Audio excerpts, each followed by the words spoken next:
It's gonna be an even What about Fast more of a. Cars It's and gonna be even more of a Furious? nightmare to drive through Manhattan. Oh Oh. my God, how many cabs will not be there? Fast Cars and Furious. All Yeah, right, why so not? anyway, okay, so yeah, to wrap this up. So the first movie, street racing.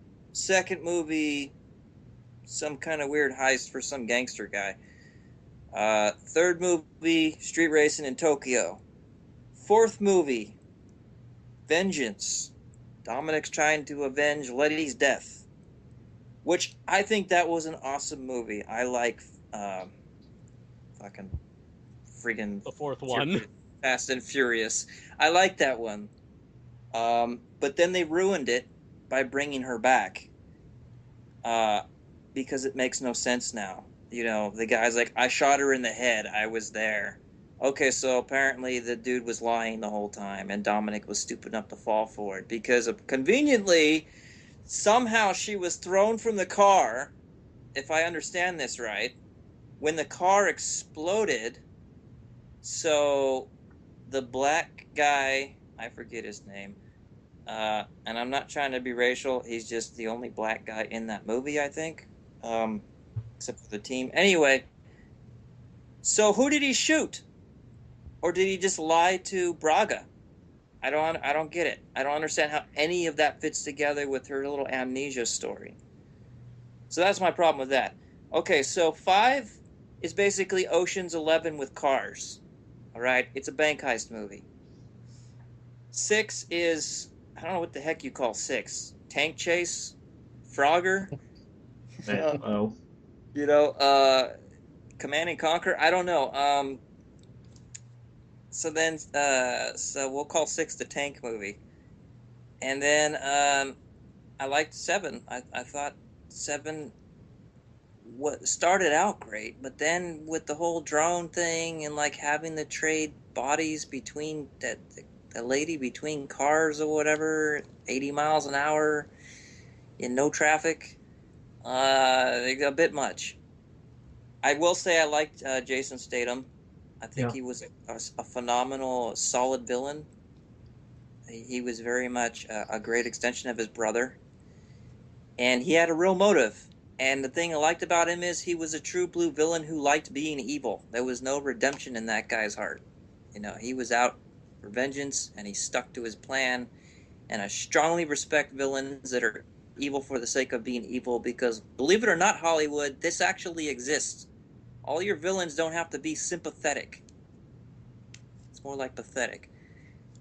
And okay, that's all I got to say about Furious 7. Okay.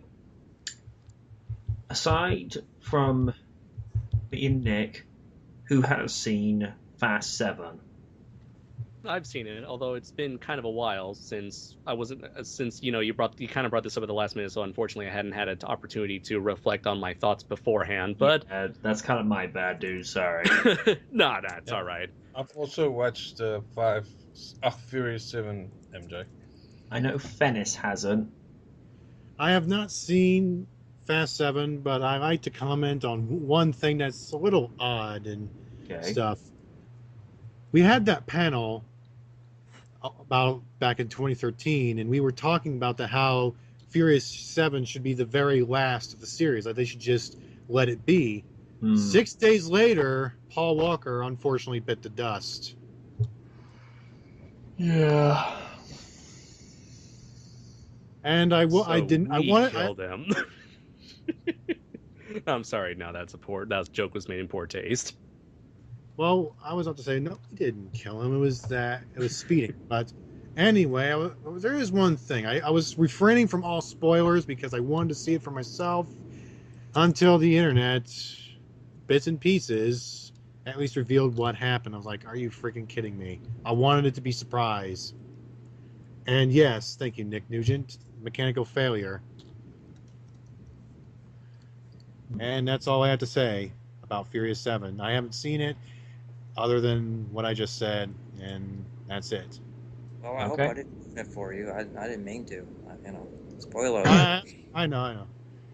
Well, I was just hoping to get to Jurassic World because I have a lot to say about that. Hang on, let's I Let think me we know. all have stuff to say about Jurassic World. Oh yeah. All right, let's let Duran and Andre respectively say their piece before we get to Jurassic World, because everyone, has the opportunity to say their piece. Okay. Duran, you're up.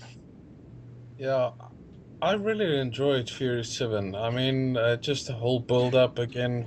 I mean, the introduction scene, where Paul Walker goes off almost off the cliff, then he had to climb back up on the trailer just so that Dominic's girlfriend can save him. Oh man, that was intense.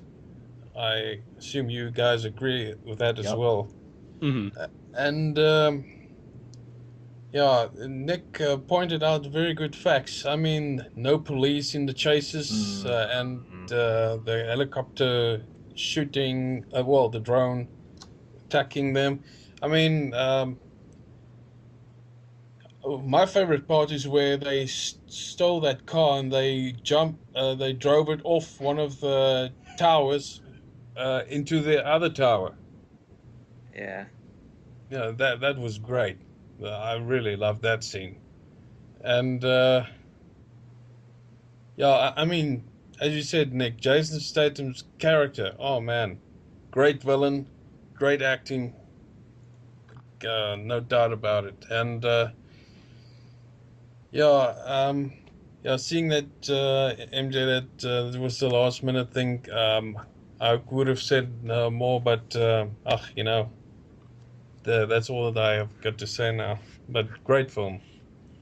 The thing that I really like that they kind of did, this is just a minor thing. I like that they kind of expanded on the sort of chemistry, this sort of awkwardly, like big brother little brother thing between Tej and Roman, where it's like when he goes the whole birthday routine, he goes, "Oh man, not the birthday." It's just this sort of like, oh god, he's gonna do this thing again. It's just little things, There's a little bit of ambiance and a little bit of quirks. I suppose is probably the best thing to use. And really surprised with Russell Crowe. Not Russell Crowe. Kurt Russell. Thank you. Yeah, I really liked his character. Oh yeah, he was in the movie. Yeah, I was like, well, I wasn't expecting you to show up, but he fit Yeah. quite nicely. Oh, yeah, totally. And Andre? Oh, I'm sorry, Kaiju Noir. Sorry, didn't mean to. No, it's all right. Drop that. There. It's all right.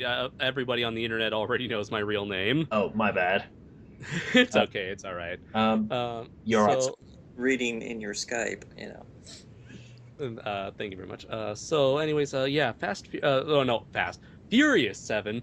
I first saw this movie about a couple months ago when a friend of mine got all the movies in one big Blu-ray box set, and we were kind of seeing them all in chronological order in terms of like their place in the timeline. And funny, it was really interesting seeing this movie right off the heels of Fast and Furious Tokyo Drift. And I like how they kind of made a call back to Tokyo Drift. It feels like everything was starting to wrap itself up as trying to make each movie, each of the last three movies at least, make each movie bigger and more bombastic than the last. And I got the feeling that this movie was almost like Kung Fury in a way, where it's just so over the top, so goddamn ridiculous, and it gives no damns about it. They're driving through buildings, they're fighting drones, they're throwing a girl from car to car as they're racing through the roads. There's just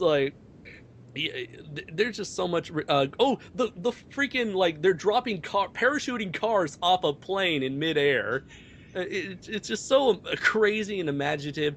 It's unrealistic, but this movie knows about it. Straight from the get-go. I remember you had Jason Statham. He's establishing who he is to the audience, because even though he's talking to his comatose brother, his brother isn't hearing him. He's just dispelling all this exposition for the audience, that so much so that you're expecting him to look at the camera and said, "You got all that, mate?" And then just walking out of a giant destroyed hospital, you're like, yeah, you know what you're in store for from the get-go. And like I like the last couple of movies I've seen, the actors all do a fine job. They have a lot of chemistry. I like the bits of the chemistry between Vin Diesel and Michelle Rodriguez. Of course, what they did with Paul Walker's character was very respectable, and it's very commendable what they tried to do with him in Yeah. terms of trying to have him and his younger brother used as stand-ins. And it was very, unless you're like really paying attention to it, it's not really that noticeable, No. unless it's one of those things you kind of knew in advance going in. Like you mentioned, I forgot Kurt Russell was even in there, but I remember being very surprised. I'm like, oh, hey, it's that guy.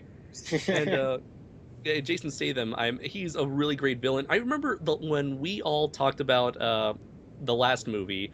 I'm not sure if it was the last panel or last year's panel or the year before that, but I remember expressing my disappointment in the villain for that previous film. I thought he was very boring and generic. Jason Statham really makes up for this as the character of Deckard Shaw, and that last like duking it out with Dominic Toretto was a real sight to see. And even Ronda Rousey herself having that little cameo as the head of security on those buildings was also a really great fight. And it's really great to see like this female character who's able to alongside Michelle Rodriguez being able to kick as much ass as the other guys. So that was also a really neat bonus there. So there's really nothing I can say more that you guys haven't already expressed. I mean, I've said this before that I'm not that big a fan of the Fast and Furious series just because, cars have never really been my thing per se. And I've been more of a fan of these newer over-the-top action-centric film installments than like the earlier stuff where it was just strictly street racing. But as someone who has enjoyed this ridiculous over-the-top movie, I had a blast when I saw this. My friends and I were just laughing with joy as throughout our viewing experience. And yeah, I would definitely say it's a really great movie with a lot of spectacle as well as surprisingly a lot of heart emotion behind it. Alrighty. Oh, sorry, I just forgot. There was this one thing that really bothered me. There was one thing that bothered me with the story, in that they make a big deal with Dominic and his crew having to go around the world and finding some weird locator device that's able to pinpoint the location of Jason Statham, and that's a real big plot point in the story. Yet, because Jason Statham is constantly following them everywhere they go, why would they need to locate him to begin with? Yeah. Just wait for the next time he shows up at their doorsteps.